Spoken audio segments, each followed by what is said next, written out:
On stage. There I am. Okay, there we go. Well, good morning, good people. Jason here with Green Country Agroforestry. It's way early in the morning, and I don't know if anybody's watching or not. I got up early. I've been getting up early. I had intended to do this live stream a couple of days ago. Was it a couple of days ago? Maybe it was yesterday. Yesterday, the day before, something like that. And I got distracted, and I had it scheduled, and at the time that I was supposed to launch the video, I was on the phone. And when I got off the phone, I went back to the writing that I was in the middle of doing. And whenever I got done with the writing I was in the middle of doing, I was like, all right, let's go do the live stream. So I had enough time to finish the writing and do the live stream. So I finished the writing. And then I realized, oh, it's way past time for me to do the live stream because I've been on the phone way too long. I just lost track of time. I'm getting senile in my old age, apparently. So good morning, good people. Hi, this is the live stream we're supposed to have the other day. This is the camera I've been using recently. It's the one that makes the little clickety noises, kind of like really low in the background whenever it's refocusing. The autofocus is actually a fairly decent feature on it, although it could be a little bit less noisy. Okay, we're not going to complain too much because for the price, it was a decent camera. Other problems, and this is inherent to the problem of chasing butterflies, which I've been trying to do, right? Okay, pros and cons, right? Pro, you can take this thing here at the bottom whenever it's got a battery in it and lock it. And when it's locked, it becomes waterproof or water resistant. Not waterproof, but water resistant. You can take it underwater. That's the entire point. All right. Might want to see about getting a better tripod. I don't know. The camera does okay with the zoom. Whenever you're in close, it takes pretty good pictures. Can't complain too much. Microphone could be better. But the main thing that's giving me problems, and I've got this chrysalis out there right now that I'm waiting for the sunlight to come and hit. And the sunlight hits it, and I'm out there with the camera, and it's time, and it wants to come out. I might be able to record it, but that means whenever the sun's up, I'm going to have to be out there in the yard. I'm going to have to be out there with the camera. I'm going to have to be out there ready to record and keep recording until it's obvious that the butterfly isn't coming out today or until my battery dies. And of course, the battery in this thing is a tiny little battery. It doesn't last that long. So we have a little backup battery that we can hopefully use to extend the battery life of the camera so I can record 15 to 20 seconds worth of video. That's what I'm doing. I am spending an entire week practically trying to capture. All right, last week I spent an entire week trying to capture butterfly emerging from chrysalis. Guys, it's not as easy as it sounds, right? Sure, you just have to go to the chrysalis when it's opening, have the camera on, butterfly comes out. This should be easy. It's not. Even though the chrysalis can't go anywhere, the entire question is about the amount of time that it takes. Because the maturation time for the butterfly is anywhere from 10 to 20 days in the chrysalis, and you don't know if today's the day. I've been getting a kind of an idea after doing this a couple of times, a feel for whether or not today is going to be the day, and the chrysalis I'm watching, it's going to be today. I just don't know when today.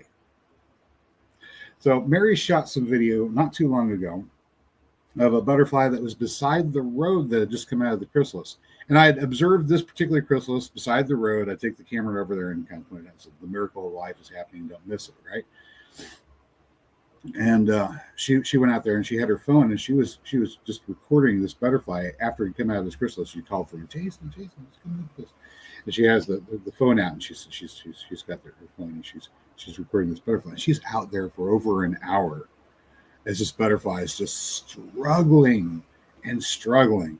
It climbs up, it falls down, it climbs up, it falls down. Its wings are all just floppy. And after it gets up there, it finally climbs back up to the top of a piece of grass, and it perches there just to let its wings inflate, and it just sits there for a while to inflate its wings.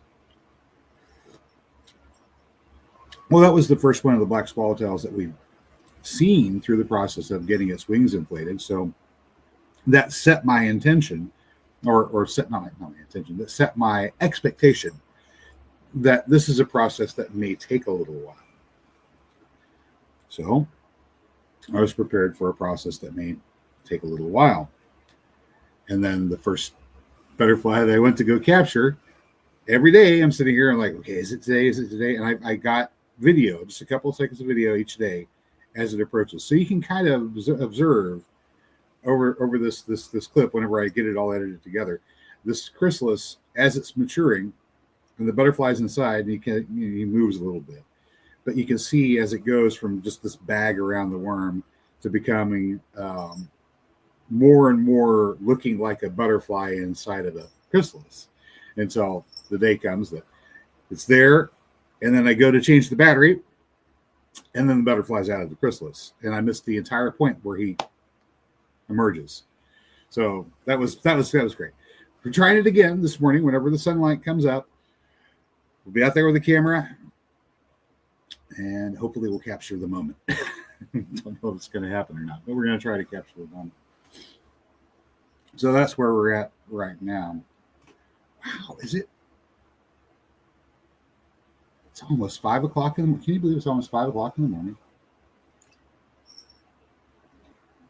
Almost 5 o'clock in the morning. Good Lord. I'm streaming to no one. Oh, there's somebody out there. Hi. Jason here with Green Country Agriforestry, explaining what I've been doing this week. The first 5, 6, 7 minutes covered what I have been doing this week, chasing butterflies, trying to record wildlife. Whenever I first started the channel, it was, hey, let's do a garden. And then it was, hey, let's do a forest garden. And now I've got a forest garden. And the question is, what do I do with it from here out? I don't know what I'm going to do with it from here out. Well, yes, I do. I know exactly what I'm going to do with it from here out. The first few videos I did were, here's making the garden. Well, now that I've got a garden, the type of videos is going to have to change. I can't really do videos where I'm showing you how to plant a garden when I've already got one planted. We can do a little bit of maintenance and tending videos, pruning, that sort of thing. Harvesting. Harvesting's always fun. But I think most of the videos we're going to be doing nowadays are going to be following the life around in the garden, following butterflies, following birds, following the insects. We have some dragonflies right now in the pond that we're in the middle of observing. I did a little preliminary. Here's the damselfly. She's sitting on the willow thing. We'll go back and have a look at some of those nymphs while they're in the process of developing. That's going to be interesting, seeing the dragonflies as they go from little tiny babies and then transform. We've got the leopard frogs that have moved in, which is nice. Usually you don't see them except in the wilderness areas. Well, apparently now the yard's a wilderness area, so we have leopard frogs. I've got one little bitty baby one in the pond where the dragonflies are maturating. There's an adult in one of the pocket ponds, but there's a baby in the pond with the dragonflies.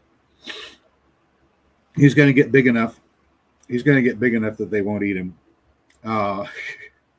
He might get big enough that he might eat one of them. We'll see. We'll see how that turns out. Hopefully he doesn't. But he's a little tiny thing right now. I mean, he's only about yay long. But then again, so are the dragonfly nymphs. They're only about that big. They're tiny. So I guess that's what we're doing. Sort of a quick touch basis. The thing that we're doing, the change that's happening. We're moving from here's how you plant a garden to this is what shows up in the garden once you plant it. And maybe this is what shows up in the garden once you plant it. Might help to motivate people to sort of get into starting up their own gardens and growing their own gardens. And hey, somebody's here. Hey, Billy, how's it going? I know somebody else might be at this time of day. I've been rambling mainly for about the first 10 minutes about the stuff that I've been. Yeah, I'm not really. I haven't been following the comments on YouTube, so it's just if they're there. Oh, you make. I did too. I stole some of Mary's instant coffee, and I've been rambling about the changes that are occurring. I mean, some changes really started happening about summer last year, whenever I had that uh, experience. I don't know. I haven't known what to call it. Frontal lobe seizure would be a good. Oh, it's good instant though. It is. It's very. Oh, Vicky's in here too. Okay. What possessed me to go live this time there? Live this hour. I was awake. Um, I was awake. I'd missed the previous attempt at going live because I've been on the phone. I got distracted.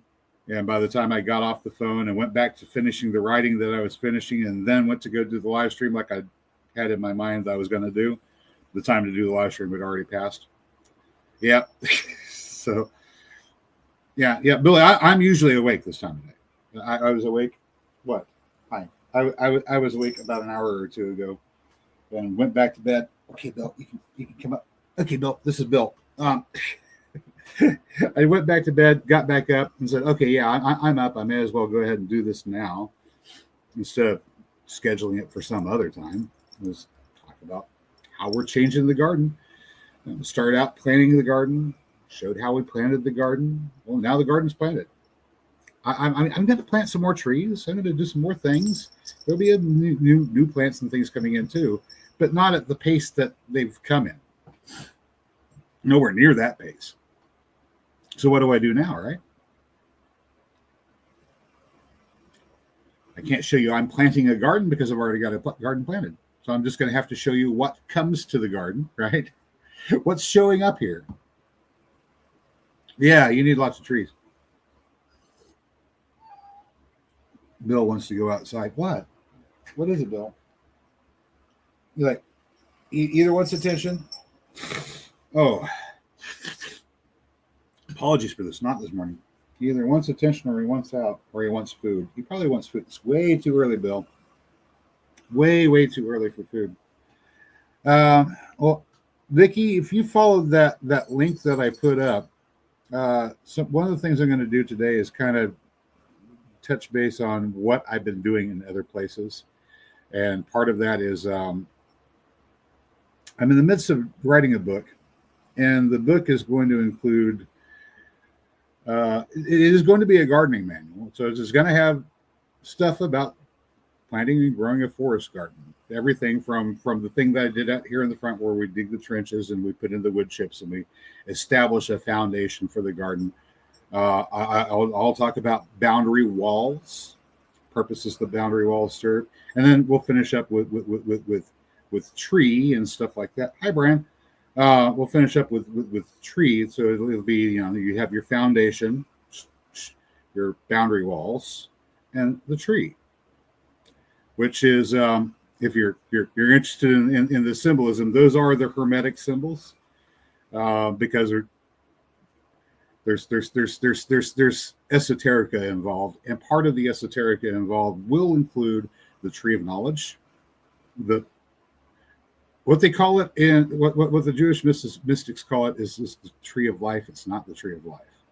It's the tree of knowledge. It's not the tree of life. So people are like, it's the tree of life, the tree of life. No, it's not. It's the tree of knowledge, and you will encounter the serpent whenever you use it. But don't worry, you'll know how to defeat the serpent by the time you get to the end of the book. And whenever you get to the tree and you get to the well and you draw from the wellspring, the water of life, you will know how to use this, and you'll know how to defeat the serpent with this book. That's what it's about. The lessons do include a little bit of the Hebrew alphabet, only so you can get a grasp or understanding for what it was that the teacher was attempting to teach you about 2,000 years ago. Because they took his lessons and they translated them into Greek, and they weren't given in Greek; they were given in Hebrew. And it's important. It does matter. It makes a huge difference, like huge. incredibly huge. The praxis, the actual spiritual practice that Jesus was trying to teach, it's there, but you don't know it because they translated it into Greek, and the words aren't the same. The meaning isn't the same. And the meaning is actually what's important, the meaning behind the word that he was using and what it meant. So really quickly, if you guys want today, this morning, I'll show you Father, Son, and the foundation stone, if you like. Is that something you guys would like to see? It isn't exactly gardening, but it is the foundation. If you'd like to see it, I'll show it to you. All right. I'm going to show it to you anyway, so if you don't want to watch it, don't look. Let's go with, I'm just going to share screen. Let's go with the, this one. Here's a folder. This folder has day 1 for the Aleph Bet lesson. Aleph Bet. Not alphabet, Aleph Bet. Where do I go? Is that good? What over here? Yes, I'll go over here on this side. All right. All these characters up here, let me go grab one real quick. Oh, shoot. I'm supposed to go to the tab.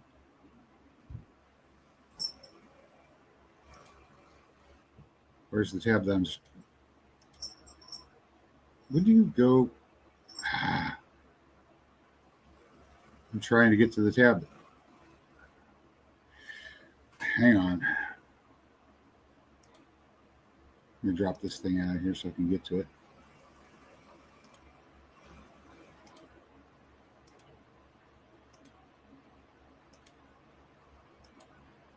I'm trying to get to the tab. There it is.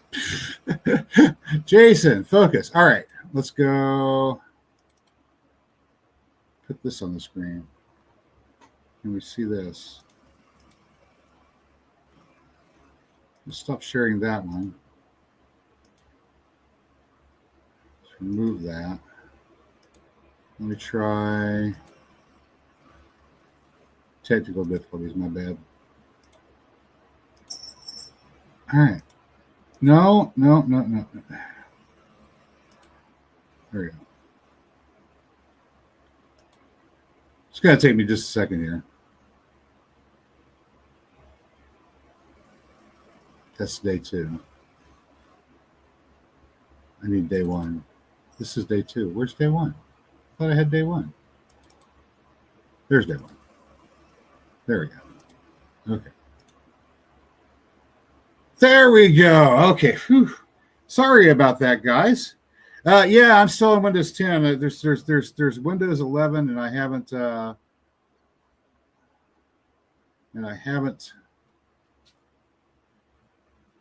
Okay, we're seeing things right now. It took me a minute to figure out what I'm doing. Okay, see, whenever I'm doing this, I've got a friend that does the presentation for me. I send the files to him, and then all I have to do is sit in front of the camera and talk about what's on the screen instead of figure out how to get it up on the screen. All right, so at this point, can you guys see it okay? Okay, I think you guys can see it. Don't move to 11. Okay, good. All right. I didn't want to because, I do firmly believe in the if it ain't broke, don't fix it law. So that's just good to know. Don't move to 11. I didn't want to move to 10. I didn't want to leave 98. I didn't want to leave 95.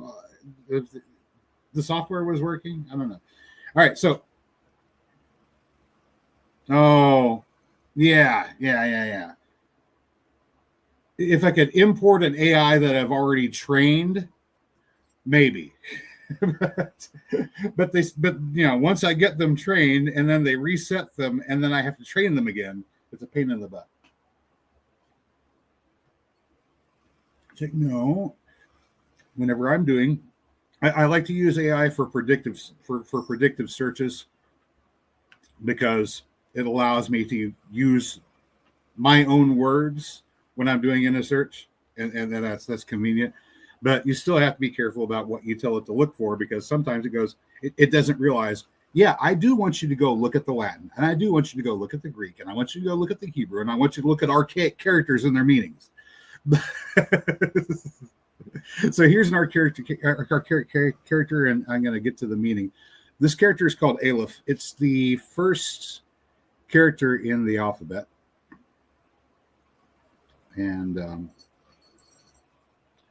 let's see, kind of looks like I don't know, looks like a funky H, a crooked X.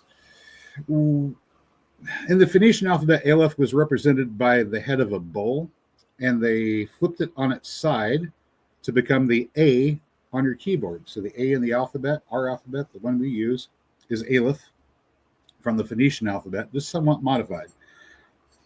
But because it was a bull, and because it is actually the first letter in the word for God, the word meaning God, as in God creator, God the Lord who is God, not some powerful being that says you should all bow down to me, God. No, the actual primary source of all, God.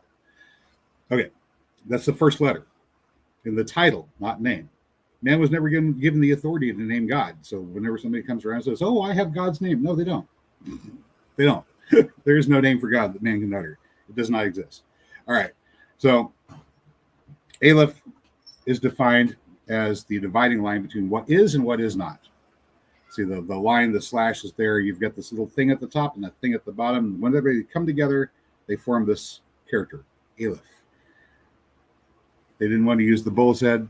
They used this instead. I think it's better. I don't know. I could be wrong. Let's see. I need to show you another character. Did that one come up? That one did not come up. Let's see if I can make it come up. No. Let's see here. How about I do it this way? Did that work? Nope, that did not work. We still have the same thing. Let me remove this.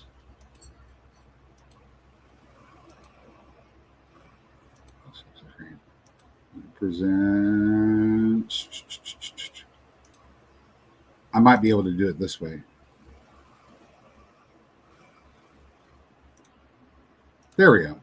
Let's do it with the window. Yeah, that's better. All right, we're in business, guys. Okay. Yay! Oh, Billy found out he's a pantheist. Isn't that interesting?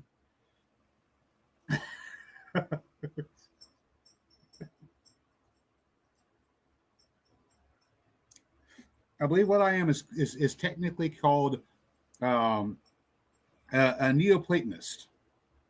That's right. That means I believe philosophically in the monadic principle that there is one primary source of all creation. And of course, I'm a rationalist, and I believe in cause and effect and all the other fun stuff. Nothing woo-woo. There is a reason. It just may not be something that we understand. But this concept of L that we're going to get, we'll get to L later on. The concept of L begin with the letter Aleph, dividing line between what is and what is not. I mean, what? There you go. Like, this isn't something you can look at. It's just a concept, right? There is an actual, real, true dividing line between what is and what is not. And we'll get to like some funky shit, pardon my language, some funky stuff about that later. But first, this next character is called Bet. Bet is the second letter in the alphabet. It's Aleph Bet, alphabet. Yeah, Hebrew is a very old language. It's not the oldest. It is not the oldest, but it is very old, and some unusual things happen on account of it being so old. Roots show up in other languages that are Hebrew, or not really Hebrew. They belong to that family of languages that preceded it. So Akkadian is like a parent language that Hebrew came out of. And Akkadian is, Sargon of Akkad comes down somewhere 2000 BC, conquers the entire area of Mesopotamia. Everybody's speaking Akkadian now. Well, that's Hebrew is Akkadian. It isn't exactly Akkadian. It's kind of like how Ukrainian is Russian. It's not exactly. There are other cultures and influences and stuff, but I mean, the languages are so closely related that if one speaks one, you can learn the other so easily. They may as well be sister languages or the same languages. All right. This character is called Bet. If you turn this character on its side, it kind of looks like a house with a chimney, and that is exactly what it means. Every letter in the alphabet has its own meaning, like Aleph, dividing line between this and that. Oh, it also means master and teacher. Being able to tell this from that, I guess that makes you knowledgeable. It is the source of all knowledge. Master and teacher are the other meanings for Aleph. Bet means house or dwelling. That's about it. It's the only thing it means. House, dwelling, nothing else. It always has, incidentally, meant house or dwelling. Not necessarily the character, but the word bet has always meant house or dwelling. It's meant house or dwelling all the way back at the time when Abraham is supposed to have arrived in the area whenever it was under the Chaldeans, 3000 BC, give or take. Ur was Chaldean, and Abraham is supposed to show up around Jerusalem. Bethlehem is nearby, but it's not called Bethlehem. It's called Bet Lamah. Back then, it was Bet Lamah. It was called Bet Lamah because there was a temple there, and the temple, of course, is a house. So Bet, a house, and the temple was the house that was devoted to Lamah. In Chaldean mythology, Lamah is one of the first two created beings. He is formed from the dust of the earth after the dew has come down, after the water has come down and made the earth soft. Then the creator deity in the Chaldean mythos formed Lamah from the dust of the earth. And that's so the story for creation with Adam, the creation of Adam, began there. The house of Lamah, or the house of Adam, is there at Bethlehem. That's the place. And I think theophysically, Bethlehem has become more important. Not the place, but the word or the concept, because we'll get to some. By the time we're done with day one, you'll get it. Hopefully, maybe. We'll see. All right. That's Bet. We're going to have to move on to another character. Before we go too much further, the way Bet is drawn right here, if you're trying to read it, it'll be read with a "the" sound, kind of like a BV, the way the Spanish do. Right. I'll have to cover this real quick. There's a reason for that too. At about 1000 BC, a group of Spanish from Iberia and a few other places arrived in the Well, I mean, they were on the Mediterranean. Spain's on the other side, but they arrived in the Near East on the coast next to where Israel is now. This group of invaders were called the Sea Peoples, or the Philistines. 1000 BC, they disrupted the entire order of business for a while. For a while, there was a sort of a protectorate from Egypt into the Levant, and the Philistines put an end to that.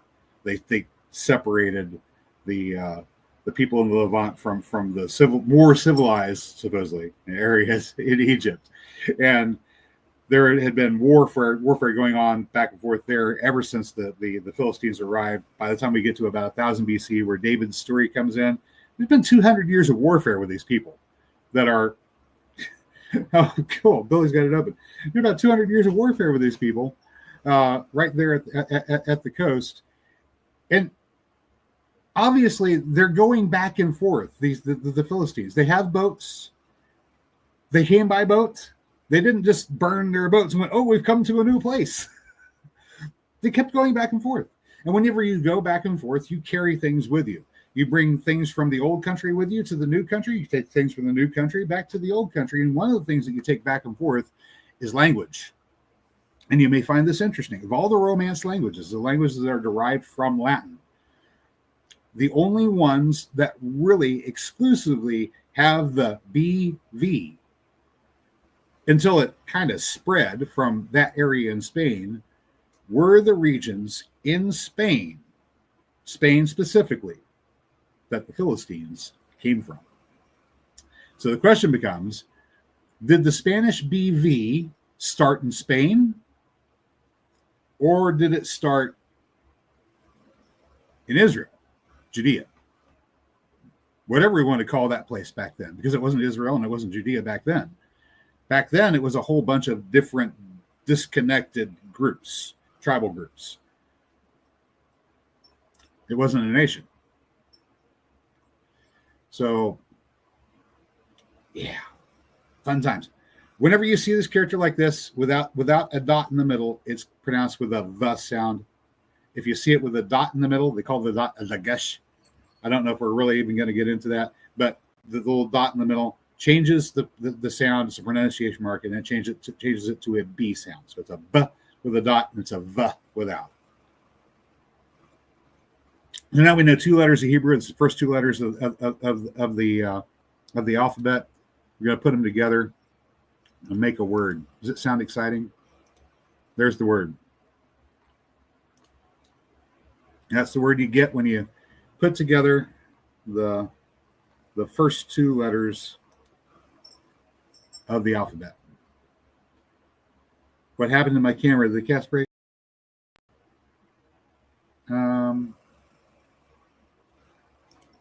No, I don't know what happened to the camera. Are we like that? Yeah, it's not showing anything. That's weird. I do not know. I do not know what happened to my camera. I'll try to figure it out later. Bullhouse. There we go. Trying to figure out. Okay, so Billy is trying to figure out. Yeah, apparently I don't have an image right now that appears on the screen. I don't understand why, but apparently you can't see me. All right.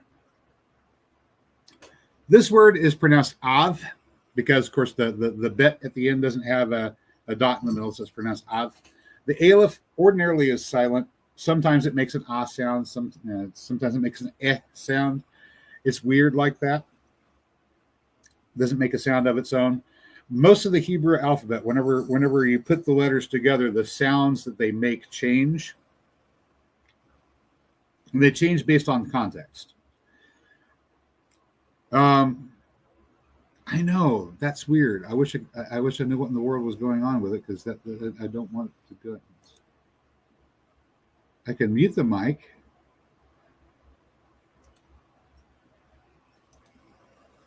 My camera is off, apparently. That's what the problem is. My camera is off. There we go. My camera is back on. Yay! I figured it out. They added a new. Apparently, they added a nice big fat mute camera button, and I hit it accidentally. Okay, there we go. All right, so this is Av, A-V, Av. Yay! It's alive again. All right, Av, from Aleph and Bet. Bet with the V sound. Av. Av means father. There you go. So you have the master and teacher in Aleph, and then the house together. So the master in his house, or the master in his dwelling, the teacher in his house, that's the father. Father is teacher in his house. Father is master in his dwelling. Now, this is kind of the way the language is formed. And if you want to imagine this, you're back 2,000, 3,000, 4,000 BC. Samaria is falling apart. People are running around and swapping different languages and ideas and stuff like that. There's a writing system, but the writing systems are all changing. There's something that's kind of pictographic, something kind of phonetic, and you use it, and you're teaching it to people. And not everybody is completely and totally literate, but most people kind of know the alphabet and the basic meaning of the letters, right? Like you had enough time when you were a kid to learn the alphabet, but you didn't really, you're not literate, but you know what the letters mean. So if somebody shows you, has a little icon on a sign with an arrow pointing that shows you a symbol for water and symbol for food, and has an arrow and has something underneath that that's a symbol that is a number, and you know what the number is, you can kind of guess, oh, I've got water and food 20 miles that way. I'm going to go that way. There's water and food. We're going to get to, right? Right. Same thing with the Aleph. If you saw that, the bowl, you went, oh, the first letter of the title for God stands for God. A is for apple. Only it's really, if they put down the A, it would be for apple. There you go. It's an apple. Only in this case, it's for El. El, the Lord who is God. So if you just had the Aleph and nothing else, people would sort of automatically assume that that symbol stood for the Lord who is God. If you have just Bet by itself and nothing else, you just sort of assume that stands for that's a house.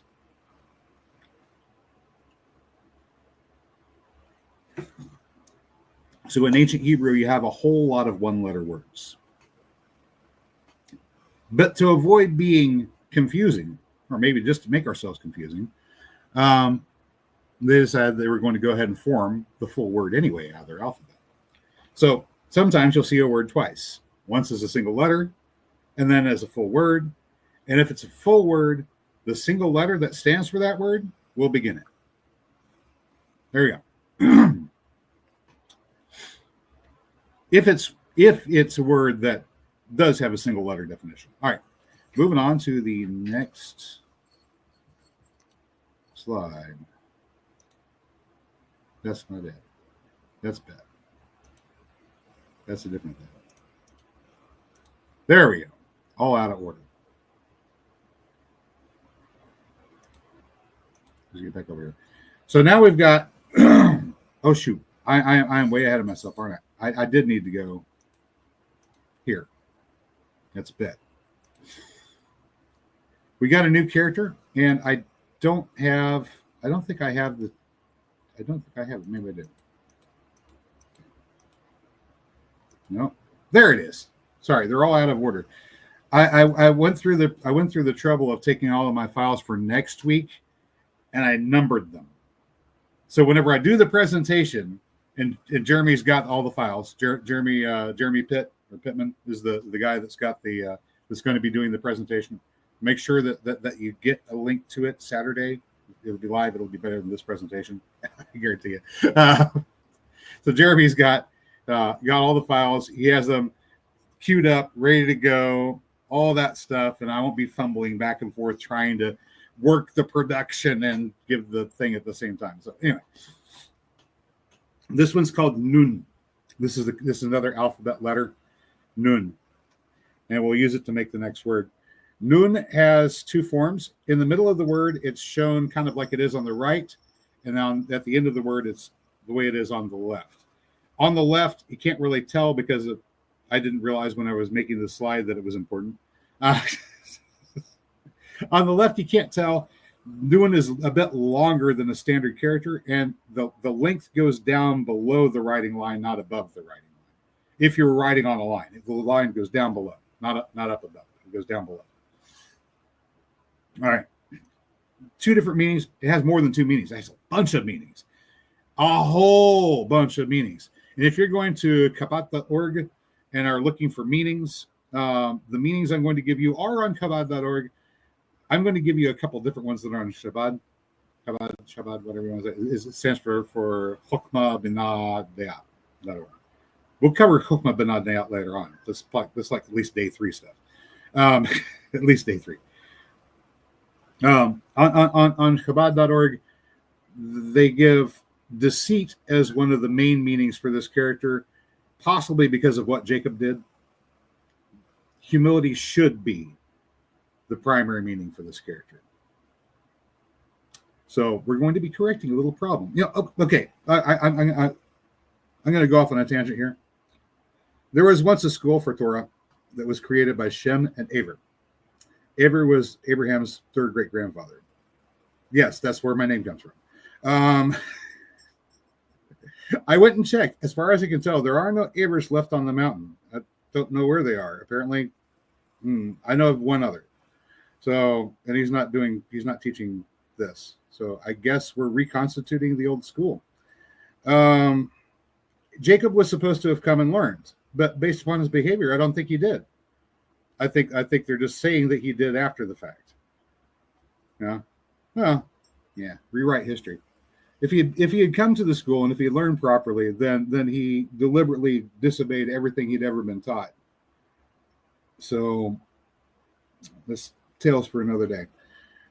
Humility and deceit. Humility is the proper name for this character, not deceit. Don't be like Jacob. Humility is the student sitting on the floor, his legs crossed, his tablet in his lap, his head bowed in study. That's the symbol on the right. On the left, he's standing straight up. Why is he standing straight up? He's learned.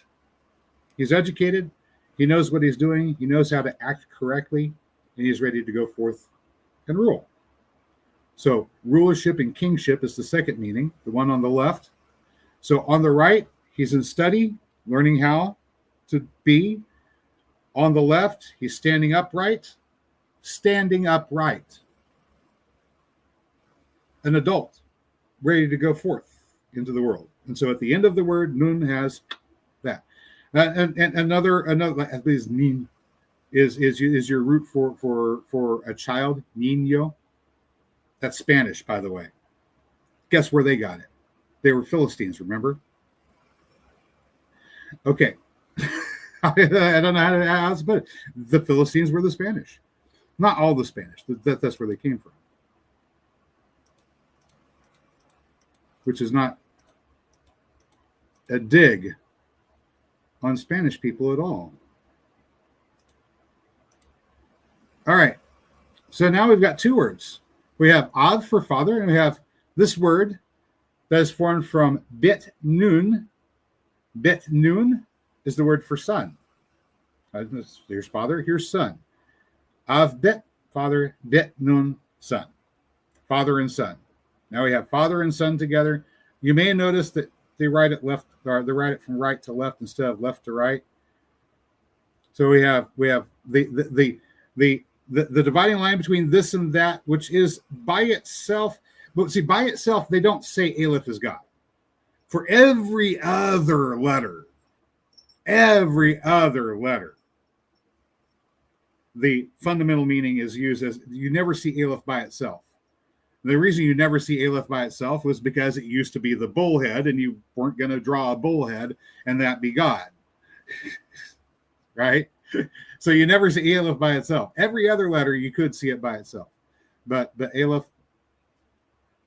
always in conjunction with something else. Aleph bet is Av, father. Bet nun is Ben. I'm writing it out here on the screen the way they would have done it before 600 AD. They didn't even have punctuation marks until 600 AD. 600 AD, not BC, AD. So if you're looking at an old Hebrew writing, it's all like this. It's actually worse than this because, it's handwritten and it's, you see it's lower, it's below the line way it's supposed to be. Yeah, but it's handwritten. And so it's not, the characters aren't exactly the same. Every time you see them, they change. And the characters, as we get through this, they're close enough to each other that you can confuse one for the other pretty easy. And in the practice that they used to do, the old Canaanite practice, whenever you established a house, in order to protect the house, you made a charm. And the charm involved making a bowl, like a broad bowl, and you would write in a spiral on the bowl your charms of protection to ward off the evil spirits, or whatever it was that you were doing, right? Spirit bowls constitute, next to Greek magical papyri, the largest body of ancient writing that there is, and most people don't know anything about it because it's not Jewish and it's not Christian. And the religions that it belongs to don't exist anymore. But the beliefs and practice that people had in the Levant for a long, long, long time, including what was supposedly the time that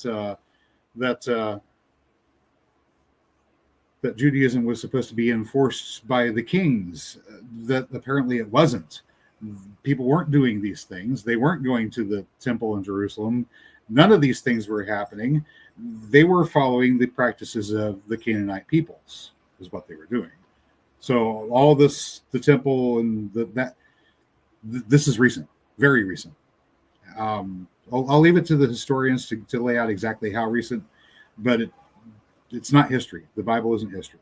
It's a bunch of stories put together. Some of them may be true, but they don't belong to the same peoples. They took a bunch of peoples, and this the Persians did.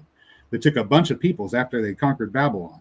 They took a bunch of peoples and they got them together in one spot and said, "You're now one nation.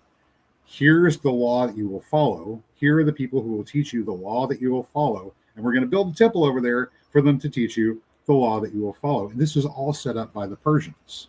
So our foundation of Judaism was established by Persia. And they did it so that they could have that territory administered by proxy. So Israel, as it was constituted after the fall of Babylon, 620 something BC, about the time that we start seeing all of the temple literature, the Second Temple period begins. All of this came about because of what the Persians did, because they wanted to establish a servile client state. All right. I'm off on a tangent. My apologies. Av, Ben. Here we go. We have Av, the master in his dwelling, the father, or master in his dwelling, the teacher in his house. That's father. Ben, here is the house and the ruler, the one who has learned how to rule properly. Hopefully he's learned how to rule properly. God,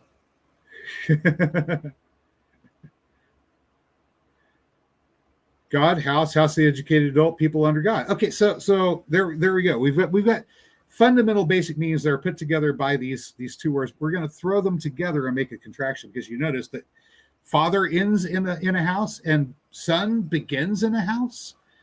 What would happen, guys, if we were to make the father and son into one word? Let's do it. Let's make the father and son one. That's not it. That's not it. That's not it. See, I should have had these in order, huh? There we go. Now the father and son are one. They share the same house. The father and son are now one. They share the same house. As a result of this, the son can hear the father's voice. Hey, he knows he can receive his instruction directly from the father. Isn't that cool? The father and the son, all in the same house together. The son can hear the father's voice. They can be in alignment, and the son can know how to roll properly. Obviously, the son knows how to roll properly here, because there at the end of the word, he's standing upright. Now, keep in mind, whenever they were doing this back in the old days, there's no punctuation marks, and they're writing on spirit bowls. And whenever you're doing this, and whenever, incidentally, if you're doing incantations, walking around this writing and reading it, you could read it clockwise. You could walk around it. You could read it counterclockwise. What are you doing? Are you going to cast the spell, or are you going to unmake the spell? You see, and if you were following what they're doing in the old country for the English, the old Scottish way of casting spells, done the same way, with a bonfire or a cauldron or whatever, and they walked in a circle around it while they're chanting their incantations, right?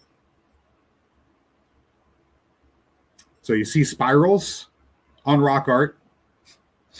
They have a meaning. They're talking about this procedure. They're not talking about the galaxy. They're talking about summoning and unsummoning, incantations and spells, the bits and pieces of the magic. That's why the spiral's there. That's why it's on petroglyphs. Remember the flood? Yeah, this is older. It goes back before the flood. The roots of the language also go back before the flood. I wonder why some of these words wind up being similar, despite the fact that they're on different continents, and the people that have these languages don't have any contact with each other until the modern era. Well, they did have contact with each other in the ancient days, whenever the languages were all the same language, before everybody had changed, before the world had changed. The symbolism was similar too. Spirals, incantations, spells, just without the writing. We'll get to symbolism meaning things for the praxis later on too, because that's also in there. All right, we made a new word. This word is called Eben. We know it's Eben and not Eben because there is no dot in the middle of the house. There is a hole in the house, a hole in the wall. The dagesh. We'll have to cover what dagesh is later on. Then it would change the pronunciation, and it would be Ven, or maybe it would be Aven. Maybe Aven. Aven would be cool. Or Eben. Who knows? Remember, the vowel sounds are variable depending upon the word. If you knew what the word was and you saw the writing, then you would know how to pronounce it. So confusing. That's why they added punctuation marks in the 6th century. Also, this is the reason why this language never caught on, right? Like, how come we don't know this language? Well, by the time I get done, it's going to be so obvious to you. It's like, oh, this is just a pain in the backside. No wonder the world went with something else. But it's important because somebody was drawing in the dirt about 2,000 years ago talking about Father, Son, and this word right here. This son is called Evan. Evan means a stone. Not just any stone. It is several different types of stone. Hebrews had a lot of words for stones. They had a lot of words for rocks. They had a lot more words for stones and rocks than the Greeks did, oddly enough. Despite the fact the Greeks had a few more words overall, Hebrews had them beat when it came to rocks. And it was weird because whenever they decided to translate into Greek, and they got to this section where Jesus is asking Peter, who is it that people say I am? Peter gives an answer. He says, well, who do you guys think I am? He gives an answer. And he says, oh, surely the Spirit must have revealed this to you, and I will change your name, and I'm going to call you something. All right. Hogwash. That's what this is. This is hogwash. Hogwash. Absolute and total hogwash. He didn't call him Petra, and he didn't call him Petros. Because that's not the kind of rock we're talking about here that the Father and Son being one make.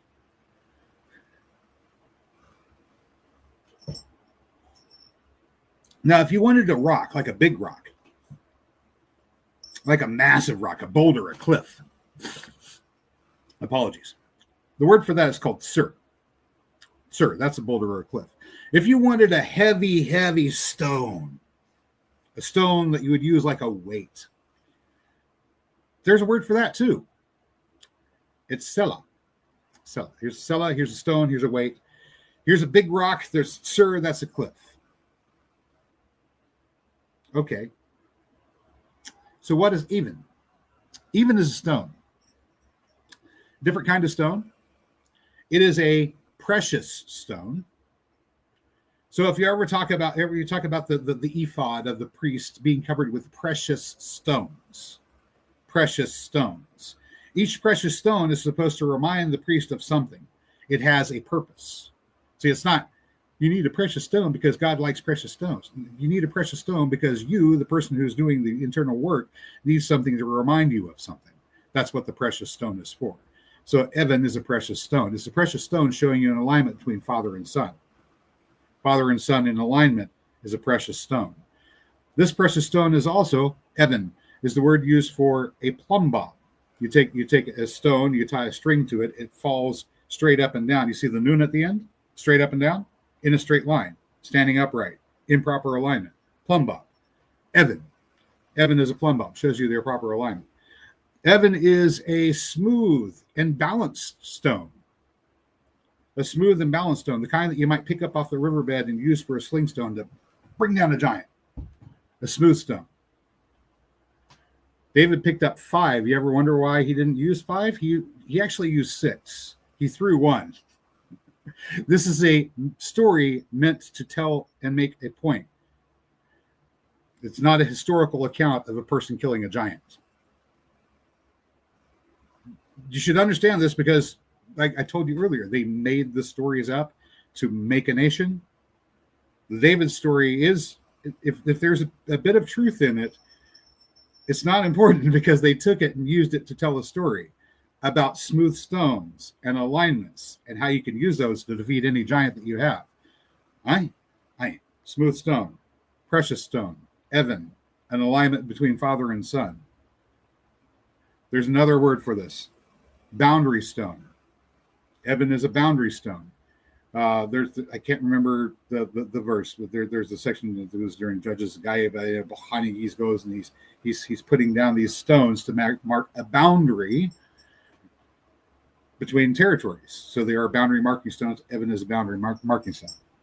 Shows you what your boundaries are. But finally, Evan is a foundation stone or a cornerstone. And it's the stone, of course, that the builders, the people who built the churches that you currently go to out there in the world, it is the stone they rejected. because it's the alignment of Father and Son. They forgot that there is an internal alignment that needs to happen between Father and Son. So the Son, and this is limitations of the Hebrew language. It doesn't work with parent-child, right? If I were to write out parent or write out child, they're so different from each other that they don't come together and make this lesson. But if I write out Father and write out Son, they do come together to make this lesson. And so this is a lesson that a guy that we call Jesus from Nazareth was attempting to teach children about 2,000 years ago. See, they're calling him rabbi. The purpose of a rabbi is to teach shul. And in the case of the disciples, who are the youngsters, age 14, 15 or so, most of his disciples are this age, going to study under the teacher, under a rabbi, and he's teaching them the Hebrew alphabet. The reason he's teaching them the Hebrew alphabet is because most Hebrews at the first century, they didn't read Hebrew. It was already almost completely a dead language by then. They were reading Greek. The version of the text that they were reading, hey Jeremy, the version of the text that they were reading was in Greek, and so they didn't have the Hebrew language that they were reading. And all the scriptures are written in Hebrew. So if you were a rabbi and you had kids that didn't know how to read the Torah that they're supposed to be reading at their bar mitzvah, right? You've got to do remedial lessons. You have to teach them how to read. And so there are a whole bunch of little kids too that are coming up. And whenever the little kids are coming up when he's doing the lessons, the parents are going like, no, let the teacher teach it. He's like, no, let them come. Let them come. They need to know this. And it'd be better that they knew this now instead of having to go whenever they're becoming adults and having to learn this language. The sooner you learn, the better, right? The sooner you learn, the better. And the school of Eber and Shem, which we're attempting to reconstitute, was intended to teach the law and to teach people to stand upright with the proper internal alignment. With the proper internal, see, remember back before there was a king, there is just you and your creator and the law was in you. There is no king. There's no need for one. Never was. But people lost this. So, and it wasn't just the Hebrew people lost it, the world lost this. So here we have the alignment between Father and Son, Evan, a precious stone, a boundary marker, a plumb bob to show proper alignment, a foundation stone, and a cornerstone. And we've only learned 3 letters and 3 words. So that's 3 letters and 3 words. We could probably call it a day here. I'm going to show you one more. Because I started out by showing you Aleph, which was the beginning of El. I'm going to show you Lamed. And like I said, Jeremy, incidentally, the guy popped into the chat saying good morning. He's probably going to take off because he's got other stuff he's got to get done because he does most of his morning routine about this time. He's going to he's back from doing his walk or he's going to go take his walk. Jeremy's going to have all these loaded up. They're all going to be in order. They won't be fumbled around.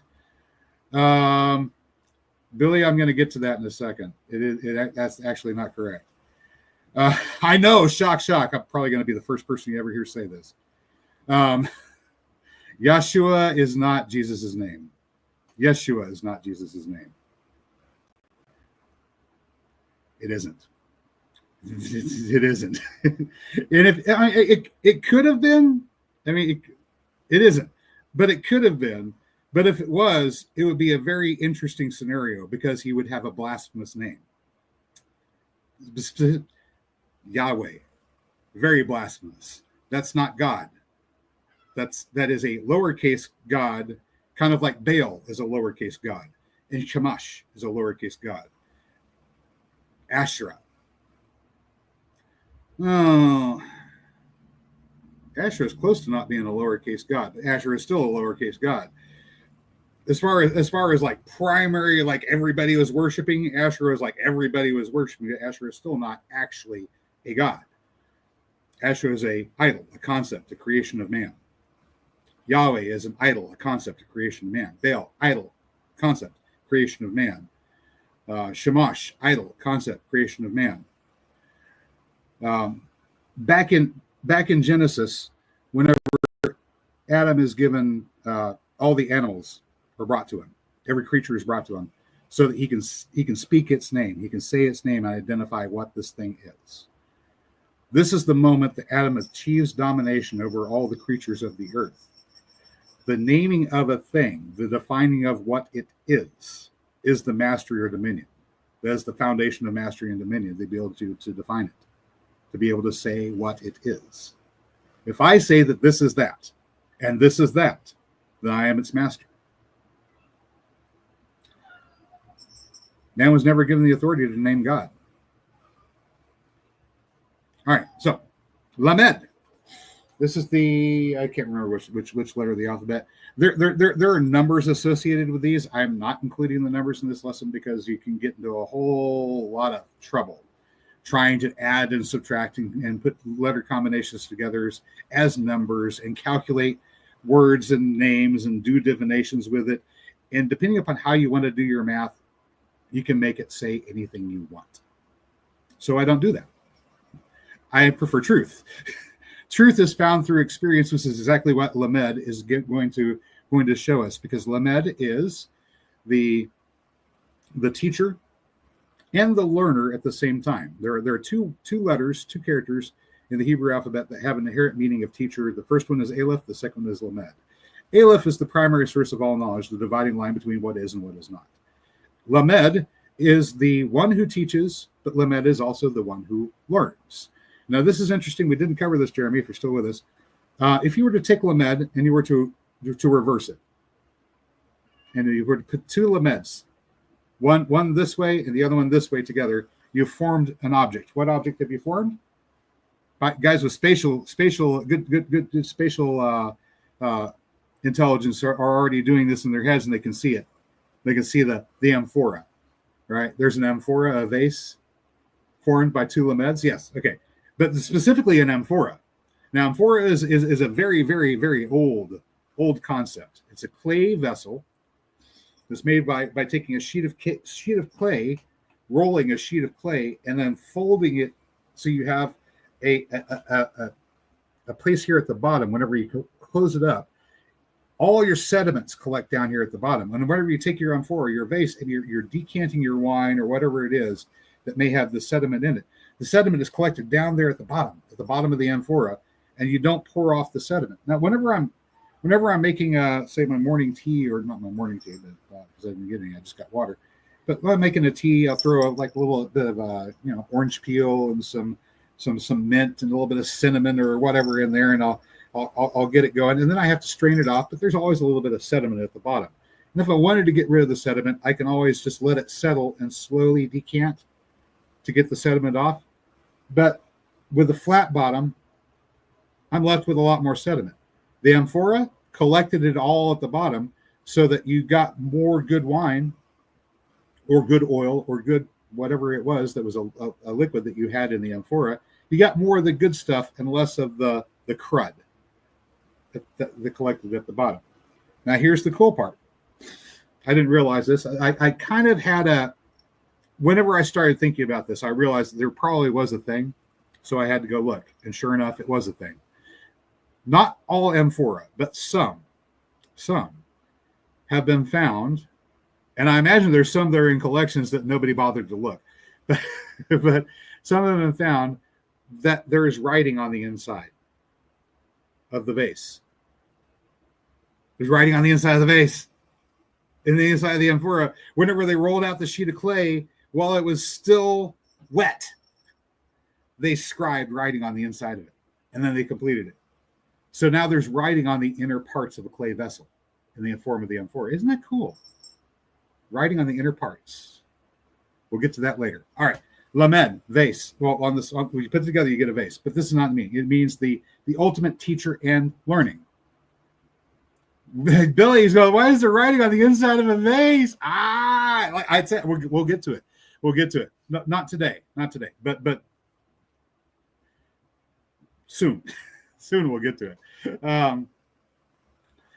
Writing on the inner parts. Yeah. Crazy, right?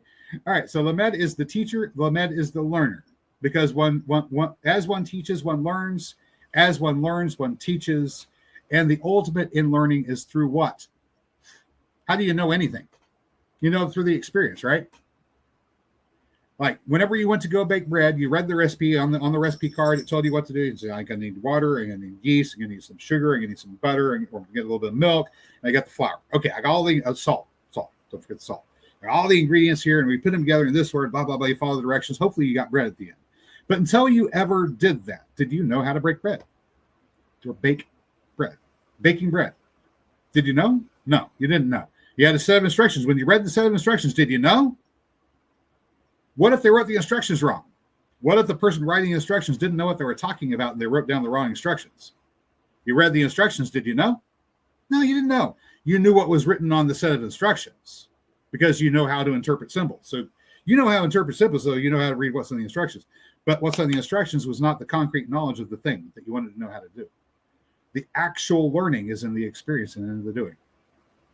So you can see Lamed is the teacher and the learner at the same time. When you teach, you learn. When you learn, you teach. And the experience is in the doing, the mixing, the doing this to that. So you have Aleph, the source of all knowledge, and you have the teacher and the learner together. These are the two words that come together to form El. That is the word for God. That is not El. That's El. There's El right there. El is Aleph Lamed. There we go. El is not a name because man can't name God. It's a title. It's just a title. And because you understand this title now, like the etymology and the root of the meaning of the characters behind it, the dividing line between this and that, the separation. Yes? Waters above, waters below. Yes? The separation and the ultimate teacher and learner, the experience of being. The separation of this from that and the experience of being. Hello? It's telling you how the physical world came into being by the creator dividing, holding a viewpoint that says it is this, and a viewpoint that says, no, it isn't, it's more like this. And another viewpoint that says, I think you're both wrong, I think it's more like this. And another viewpoint that says, what in the heck are you two talking about? What are you three talking about? And on and on and on and on until you have a full rendering in three-dimensional space of a concept that was at first mental, then spirit, and then because of the tension between conviction and opposition, because the creator has divided the creator's consciousness into multiple separating viewpoints, you have a physical rendering of reality. Welcome to the world. And there's the creator. Now, that's not the creator, right? That's the word that we use to describe El, the Lord who is God. El has a whole bunch of other titles because it says we can't name God, but we can say things about God. God is good. Why do we say God is good? Because if God wasn't good, we're all screwed anyway. That's the first thing you should know about God is God is good. That's your first precious stone. If you wanted an alignment between the child, the self, and the parent is good. If the parent is good, in order to be in alignment with the good parent, the child has to be what? The child has to be kind. So, in the process of cultivating kindness, by going out and being a kind person, you come to know the good God. Everyone knows God. There's no point in going up saying, you need to know God. They know God. They know the parent that they're aligned with. They know the parent that they're a child of. Jesus tells the Pharisees, you're the children of your father. He says, I'm the child of my father. You are the child of your father, your heavenly father, the parent that you align yourself with. So if you want to know the good God, be kind. If you want to know the wrathful and jealous God, be filled with condemnation and a bad tipper. Okay, we got one more word here, since we already got so far. Have I covered any of these? No one knows the Father but the Son. I and the Father are one. In my Father's house are many mansions. Oh, in my Father's house are many mansions. You'll love this. When you looked at the word for Father, you have the master and the dwelling, right? My Father's house. But we know that whenever we establish the foundation, the Son comes and dwells with the house and is indwelling in the house with the Father. In my Father's house are many mansions. The Son has his own house. Yes? A house divided cannot stand. Well, I suppose not. The child wouldn't know how to rule properly. Everything will fall into disorder. Look at the world today. We have a separation between the fathers and the sons. They don't know how to act properly. Daughters either. If we have the Father and the Son dwelling in the same house, is this house built upon a sound foundation? It certainly is. It is a house built upon a rock. And of course, we're going to be talking about raising stones to be sons for Abraham. But before that, we need to talk about this word. We talked about Evan, which is a stone. Now let's talk about this word. And remember, I said really early on, if you go back, that Bethlehem has a theophysic meaning that's more important than its physical existence. Back in the 3000s, 3000 BC, it was Beit Lama. Lama was the Chaldean version of Adam. He was one of the first two beings ever created, formed from the dust of the earth, the moistened dust of the earth, shaped into a form, the breath of life breathed into his nostrils, and he became a living being. The place where this happened, presumably in the mythology, was at Bet Lama. Bet Lama, of course, has had its name changed over the years. Whenever the Turks held the territory, they called it Bet Lam. Just Bet Lam. Bet Lam, Lam, L-A-M, was Arabic for meat. And it's the place where all the shepherds were. They raised all the sheep in the area that were used. We'll catch you later, Jeremy. Enjoy the walk. This is where this is essentially the slaughterhouse of the region. It's the house of meat. It's the place where all the shepherds are. Of course, this is where the shepherds are nearby whenever you have your nativity. The Nativity Mount itself is the place where the temple was built, where in the old days, in the Chaldean days, Beit Lam, when it was the house of Lam. Or Lama, sorry. Now they called it Bethlehem. And Lechem is the word for bread. It does begin with Lamed, but it has two other letters that we'll get to next week. Homemade cinnamon rolls for breakfast. Oh my gosh. Yum yums. If you guys weren't half an hour away, I would run over there, steal one. All right. So, Lamed, Bet. What is this? Well, if we're looking, the way words seem to be constructed. Remember, we have Aleph, Bet for father. Aleph, Bet, the house, and then the thing that came before it. And then Bet Nun. The Nun really seems to be the object. The house is the modifier. So if you have something before, modifier, something after verb. So probably modifier before verb, or modifier before noun. So the noun here is the house. It is the house of what? It is the house of teaching and learning. Okay, so we have the house of teaching and learning here. Pronunciation is Lev. Lev. You can tell it's Lev because Bet doesn't have the dot in the middle. Lev is the house of teaching and learning.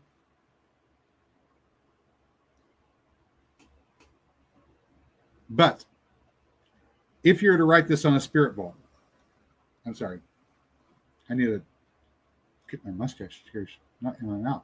If you were to write this on a spirit bowl and walk around it and look at it from a different angle, while you're walking around, one of the things that you're going to see is Bet Lamed. And Bet Lamed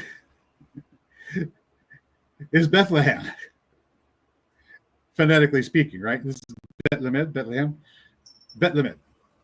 Bethlehem are the two words that form heart. Eh? So if Bethlehem is standing for the heart in theophysic sense, whenever somebody says, I'll call my son out of what? Out of the physical town of Bethlehem? Out of the place called Bethlehem? Or I'll call my son out of the heart? Maybe it's I'll call my son out of the heart and not out of a particular place. Just maybe, just putting that as a maybe up there. So we have a heart here. We have a heart and we have a word for stone. And we already know about making contractions. So wouldn't it be funny if we could take the word lev for heart and the word Evan for stone and put them together and make a new word? Wouldn't that be something? What word would that be? If you had that contraction of heart and stone and you made a new word, heart and stone. Does anybody know? Can anybody guess what the word is you make when you take heart and stone? You take a heart and turn it into stone. A stone heart. A word that might mean a stone heart. Oh, there's only 5 people in the room. Okay, I'm not really expecting to see it pop up in the chat. Stoneheart. Lev and Evan together. Is there a word where you take Lev and Evan together that sounds familiar to people who have read the Bible? Related to a heart. Anything? Could it be leaven? What? What did you say, Bill? It could. Maybe. Well, there's a problem. The Jewish word for leaven is seor. It only becomes leaven. It only becomes leaven in English. No, it only becomes leaven in English. Let me explain why. You have the word lev, right? This is Hebrew. Lev is heart. Heart. And in Latin, you have lev meaning to rise. Now, there is kind of a by way of Egypt sort of thing about a rising heart. That would be what Hathor does with your heart whenever you die and you come to the land of the dead. She weighs it against a feather, and if the heart rises, then you may pass on to paradise. But if it doesn't, then you're in trouble. Is that a connection? I don't know. Maybe not. But we have avare, to rise, or levare, to rise in Latin. From that you got, you ascend. From that you got levain in French, and from levain in French you got leaven in English. So the path to get leaven in English didn't come directly from Hebrew, but there's a possibility that the act of rising, levare, might have had Hebrew roots. Maybe. Just based upon the associations through Egypt and Egyptian mythology, and the huge influence that Egypt had upon the development of Rome and that part of the world during the time. So leaven, maybe. But how would you take the hard-hearted and soften them? That's a good question. Leaven is made by taking your yeast, the liquid that has the living organisms in it, mixing it with the flour, and then allowing it to dry out and to harden like a rock. So you could take your living water and harden it to a rock. Now, in order to make bread, you're going to have to soften it again by adding water back in, of course, right? But the process of making bread requires a few more letters and a couple more words. So we'll get to those on week 2. That's coming up on Saturday. On Saturday, Saturday is day 2.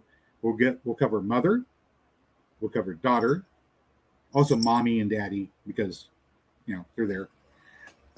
We'll cover truth and eternal. Actually, we'll cover eternal first, then we'll cover truth. Things the way I have that lesson right now. We'll have the word for eternal, and we'll have the word for truth. And then a little bonus, what happens to the truth when you remove God? It's actually in the alphabet lesson, because the way the words are spelled. What happens to truth when God's removed? Yeah, it's there. So that's day 2's alphabet lesson, or Aleph Bet lesson, and it will be on the Pitts Take channel. And we'll find out why there's writing on the vase too, because yes. Let me open up a new tab here, so I can get the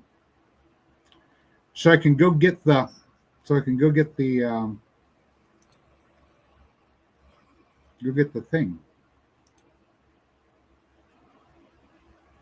Where is it? There it is. Come over here. I'm gonna grab the link. I'm gonna share it real quick. This will be Saturday at noon. If you guys have the time, Saturday at noon, it'll be at this address. All right. Saturday at noon. We'll find out why there's writing on the inside of the vase. Well, it's because of the connection between the Greek world and the Hebrew world. There's an entire time that Alexander came in, and he got all the way to India. But you don't really notice that very much in the Hebrew story. It's like here's the Mede, Babylon come, the Assyrians come, Babylon comes, Persians come, they knock out Babylon.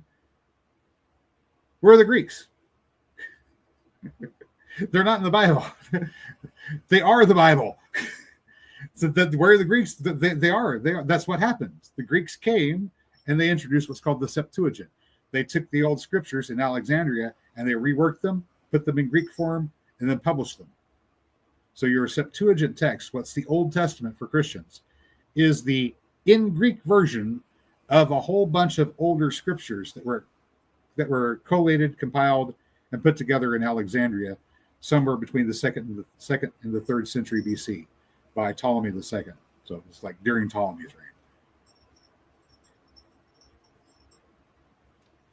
But of course, they don't mention anything at all about Alexander and Ptolemy whenever they're doing this rewrite. They say nothing at all about it, because now apparently under Ptolemy, Alexander died. So they're going to act as if, we're going to just pretend that nothing happened. Ptolemy took over that portion of Alexander's kingdom and said, hey, you know what? We got all these Jews here. Let's go ahead and write them their scripture for them in Greek. Boom. Had it done. And then that gets exported to the entire world. By the time the 1st century arrived, the Roman Empire had about 10% of its population being Jewish. And they didn't all live in Israel, in Judea. They lived all throughout the empire. So you can imagine some problems that might have happened if you have this young rabbi show up from a very good and reputable family, a wealthy family with ties and connections. Presumably, he can trace his lineage back to Solomon. And they still have the context, if you know what I mean, like iron and bronze and silk and wine and olive oil and building ships and timbers and stones and everything else. Why? Read up on Solomon. The dude was stacked. So the associations are still there. We have people involved in trade, and Jewish people are still involved in moving around diamonds and gold, and still to this day, right? So once they got into business, they never left it. But they're Jewish, and they're now being influenced by this teacher, and he's one of them. He's from the family that has the power and the influence, but he's not talking up the power and influence of the family. No, he's saying we're all brothers. He's telling people to sell and give to the poor and then come and follow him. He's teaching children the alphabet. He's not what they expect. And so they have to get rid of him because, you can't keep on making money hand over fist if you're going to have a whole bunch of people selling everything they have, giving to the poor, stopping using the Roman currency system and forming their own communities outside of that. No, the empire will fall apart. Because most of these people are the ones that actually have the major business contracts. They're making the empire work. But, the world changed, right? They took the Hebrew alphabet lesson that shows you how the heart is the place of teaching and learning, how the proper foundation, not just for your own home, but for civilization in general, is the alignment between father and son. All of those things. Now, day two, we're going to get into, I said there are several precious stones to share. One of them, of course, is God is good, and because God is good, his child is kind. That's one. If this is the only thing you know about God, it's the only thing you ever learn, and you walk away with this, you'll be fine. If you have that and you stick to it with diligence, everything else will come. It will. But day two, we'll have eternal, because God is eternal. Day two, we'll have good, because God is good. So we have El Olam and El Tov. El Tov, God is good. El Olam, God is eternal. And we'll cover how those are spelled. And I'll share some other ideas or concepts for boundaries that you can establish yourself without telling you must do this, because you must not do anything. You're free. You make your own choices. And it wouldn't work if you were being forced to. So I'll share the other alignments. I don't have 12. I don't have a full ephod. I've only got 7. Maybe if you work on 7, you could come up with the other 5.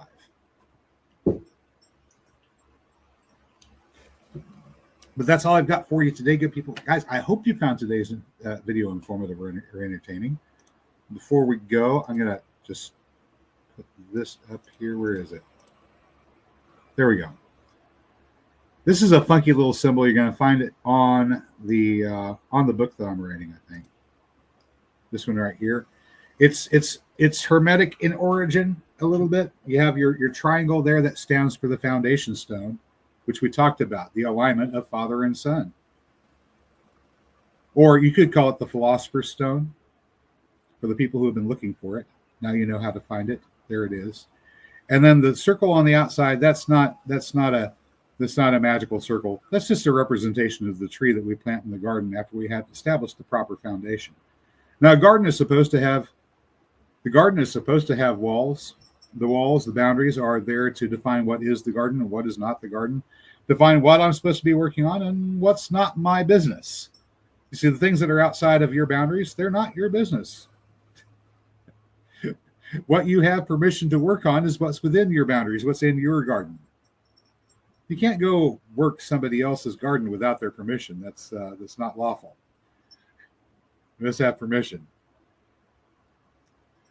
So boundaries are for our protection. They keep us from going beyond the scope of our authority. That's what boundaries are for. But I didn't draw boundaries on this particular diagram because I would like to show people how to establish their own boundaries. But Father, Son, there you go. The Spirit is, of course, the thing that dwells in the house with the Father and the Son that teaches the Son how to behave properly, or the child how to behave or act properly. Once again, it's properly speaking, it should have been parent-child.